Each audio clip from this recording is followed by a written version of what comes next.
आप सभी मित्रों को यूट्यूबर जी महाराज 1008 का बारंबार प्रणाम नमस्कार और मंच पर विराजीन सभी देवी देवताओं को सादर चरण स्तुति। आवाहनम न जानाम न जानाम विसर्जनम पूजा चैव न जानाम क्षमस्व मे परमेश्वरी। तो ना तो मुझे आवाहन का पता है ना तो विसर्जन का पता है, इसलिए हे देवी देवताओं आप लोग आइए मंच पर विराजीन हो जाइए। कहीं गलती होगी त्रुटि होगी उसके लिए हम क्षमा प्रार्थी हैं।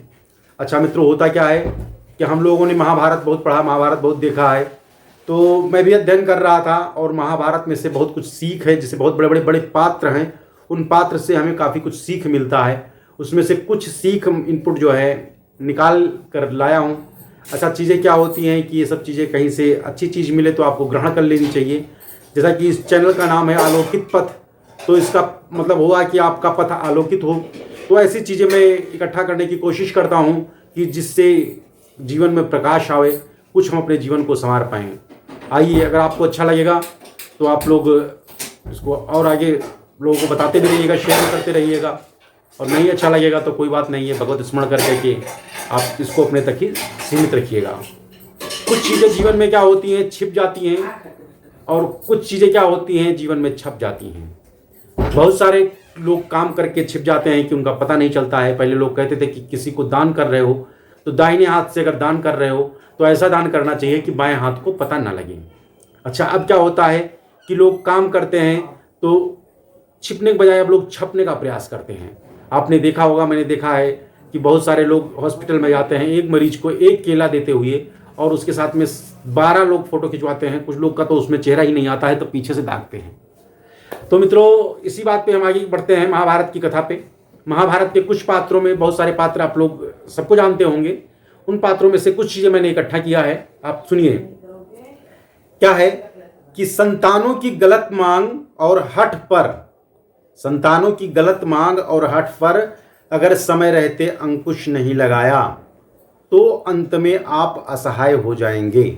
जैसे कौरव, गलती होगी उसके लिए माफी चाहते हैं। आप भले ही कितने बलवान हों लेकिन अधर्म के साथ हों तो आपकी विद्या, अस्त्र शस्त्र, शक्ति और वरदान ये सब निष्फल हो जाते हैं। कर्ण, संतानों को इतना महत्वाकांक्षी मत बना दो कि विद्या का दुरुपयोग कर स्वयं नाश या सर्वनाश को आमंत्रित करें।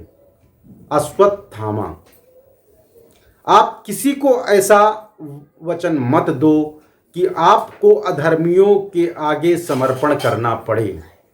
भीष्म पितामह,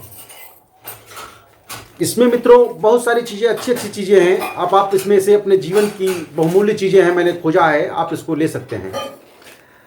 संपत्ति, शक्ति व सत्ता का दुरुपयोग और दुराचारियों का साथ अंत में स्वयं नाश का दर्शन कराता है। दुर्योधन, अंध व्यक्ति अर्थात अंधा, आंख से अंधा नहीं मन से भी अंधा होता है। मुद्रा, मदिरा, अज्ञान, मोह, इन सब में जो अंध होता है, इसके हाथ में अगर आप सत्ता दे देंगे तो ये विनाश की ओर ले जाएगी। धृतराष्ट्र, यदि व्यक्ति के पास विद्या विवेक से बंधी हो, यदि व्यक्ति के पास विद्या जो है ये ज्ञान से बंधी हो, विवेक से बंधी हो, तो विजय अवश्य मिलती है। अर्जुन, हर कार्य में छल कपट और प्रपंच रचकर आप हमेशा सफल नहीं हो सकते।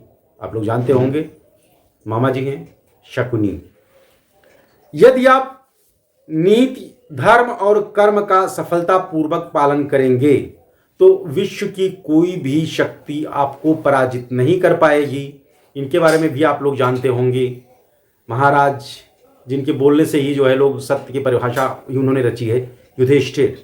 क्योंकि जब एक बार अश्वत्थामा को मरना होता था, भाई द्रोणाचार्य को वरदान था कि वो मरेंगे ही नहीं, तो क्या था कि उनको बताया गया कि अश्वत्थामा मारा गया, तब भी वो झूठ नहीं बोल पा रहे थे, जबकि माधव कह रहे थे कि आप बोल दो। तो उन्होंने बोला कि अश्वत्थामा मारा गया। अब अश्वत्थामा क्या है कि हाथी का भी नाम था।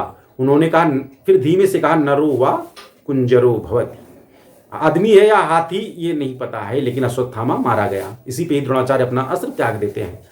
तो मित्रों, इन सब बातों से अगर आपको कोई अच्छी बात मिली होगी तो आप लोग बिल्कुल ग्रहण करिएगा। अगर कोई त्रुटि हुई उसके लिए हम क्षमा प्रार्थी हैं। बहुत बहुत धन्यवाद, बहुत बहुत नमस्कार।